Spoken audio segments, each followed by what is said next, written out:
আমার অত্যন্ত স্নেহের ছাত্রছাত্রীরা শ্যামস ক্লাসরুমে তোমাদের সকলকে স্বাগত। আজকে আমি তোমাদের অষ্টম শ্রেণীর সেকেন্ড ইউনিট টেস্টের গড়াই নদীর তীরে কবিতাটি সম্পূর্ণ লাইন ধরে আলোচনা করব এবং কি কি ধরনের ছোট ছোট প্রশ্ন হতে পারে সে বিষয়ে আলোকপাত করব। প্রথমেই আমরা কবি সম্পর্কে দু এক কথা জেনে নিই।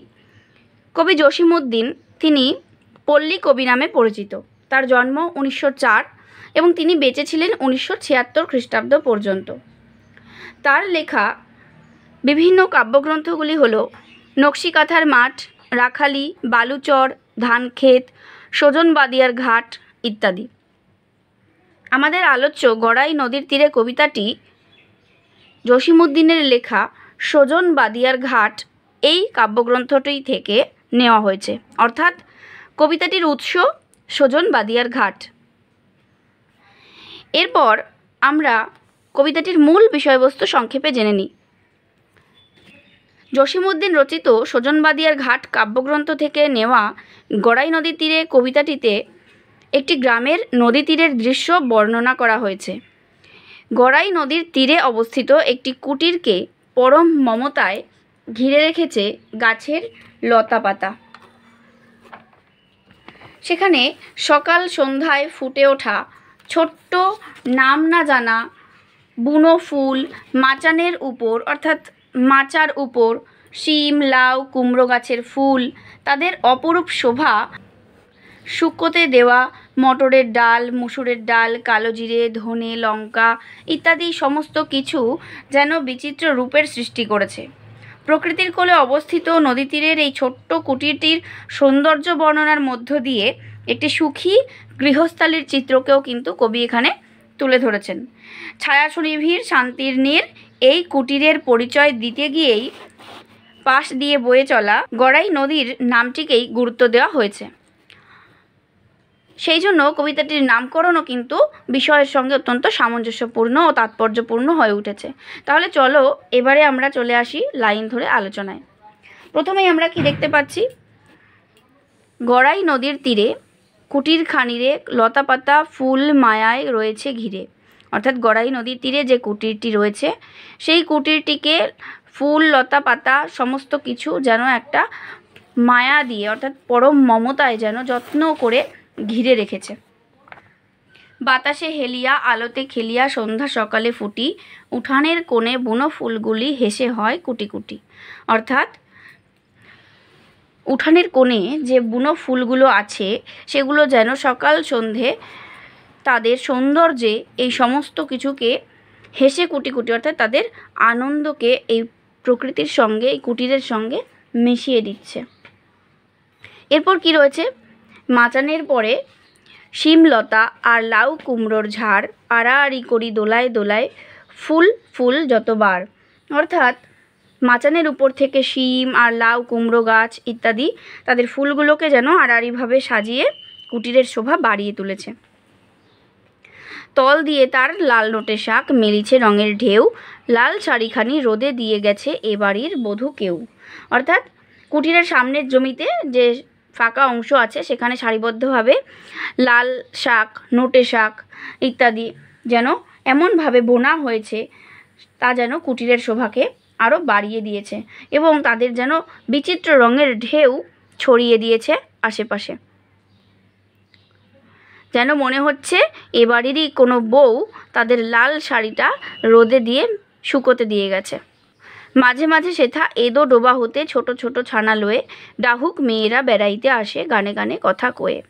এখানে দেখা যাচ্ছে মাঝে মাঝে সেখানে এদো ডোবা অর্থাৎ ঘুপসি বা অন্ধকার যে সমস্ত জলাশয় থেকে ছোট ছোট ছানাদের অর্থাৎ ছোট ছোট বাচ্চাদের নিয়ে ডাহুক মেয়েরা, ডাহুক মানে হচ্ছে ডাহুক একটা পাখি, তারা তাদের বাচ্চাদেরকে নিয়ে এখানে যেন বেড়াতে আসে, গানে গানে কথা কয়ে। অর্থাৎ তাদের যে ডাক, তাদের স্বর, তাদেরকে গানের সঙ্গে তুলনা করা হয়েছে। তা যেন কবির কাছে গানের মতো মনে হচ্ছে।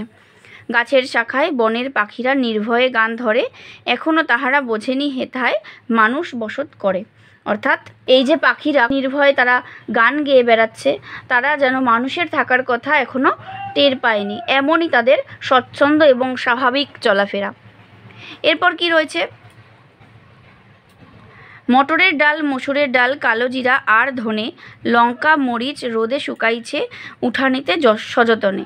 অর্থাৎ সেই উঠোনে কী কী শুকোতে দেওয়া হয়েছে, সেই উঠোনে শুকোতে দেওয়া হয়েছে মটরের ডাল মসুরের ডাল কালো জিরা আর ধনে লঙ্কা মরিচ। এগুলো কিন্তু তোমাদের ছোট প্রশ্ন হিসেবে আসতে পারে। লঙ্কার রং মসুরের রং মটরের রং আর জিরা ও ধনের রঙের পাশেতে আলপনা আঁকাকার। অর্থাৎ এই সমস্ত কিছু শুকোতে দেওয়া হয়েছে আলাদা আলাদাভাবে এবং প্রত্যেকটার রং এত বিচিত্র যেন মনে হচ্ছে কেউ যেন পাশে আলপনা এঁকে রেখে দিয়েছে। অর্থাৎ কবির মনে হয়েছে সেখানে যেন বিচিত্র রং দিয়ে অপূর্ব আলপনা আঁকা হয়েছে। আর কি হয়েছে, যেন একখানি সুখের কাহিনী নানান আখরে ভরি এবারের যত আনন্দ হাসি আঁকা জীবন্ত করি। অর্থাৎ এই সমস্ত কিছুর মধ্যে দিয়ে যেন একটা সুখের কাহিনী ধরা পড়েছে।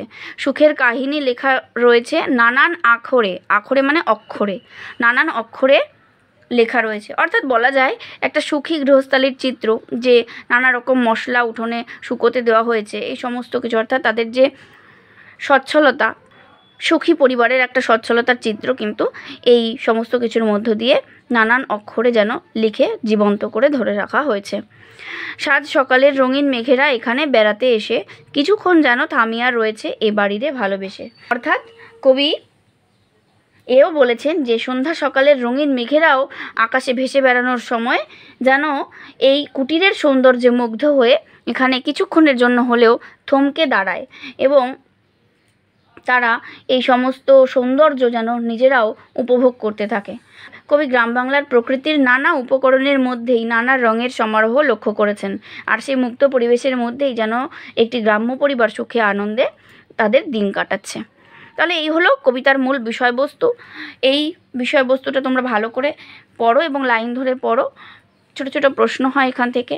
যে যে প্রশ্নগুলো হতে পারে আমি তোমাদের কয়েকটা বলে দিচ্ছি, যেমন অনুশীলনীতেই রয়েছে।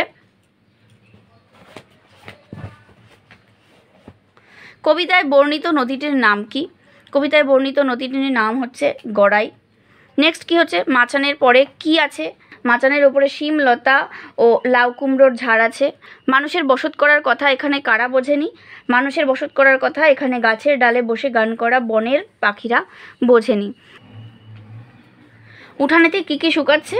উঠানেতে মটরের ডাল মসুরের ডাল কালো জিরে ধনে লঙ্কা মরিচ শুকোচ্ছে। বাড়িটিকে ভালোবেসে কারা বেড়াতে এলে কিছুক্ষণ থেমে রয়? বাড়িটিকে ভালোবেসে সন্ধ্যা সকালের রঙিন মেঘেরা বেড়াতে এলে কিছুক্ষণ থেমে রয়। এই হলো ছোট প্রশ্ন। এছাড়াও যে ছোট প্রশ্নগুলো হতে পারে, তোমাদের যেরকম লাল শাড়িটি রোদে দিয়ে গেছে কে? লাল শাড়িখানি রোদে দিয়ে গেছে যেন এ বাড়ির কোনো বধূ বা বউ।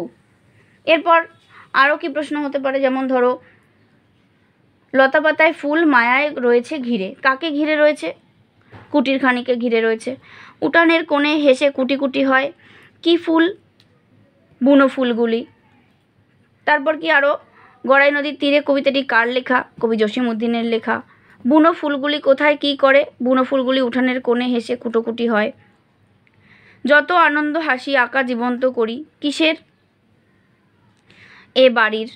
তাহলে এরকম আরও ছোটো ছোটো প্রশ্ন তোমাদের হতে পারে। তার জন্য তোমরা দেখতে থাকো। আমি পরের ভিডিওতে এখান থেকে সম্ভাব্য সমস্ত গুরুত্বপূর্ণ প্রশ্ন নিয়ে আসছি। ভালো থেকো, টাটা।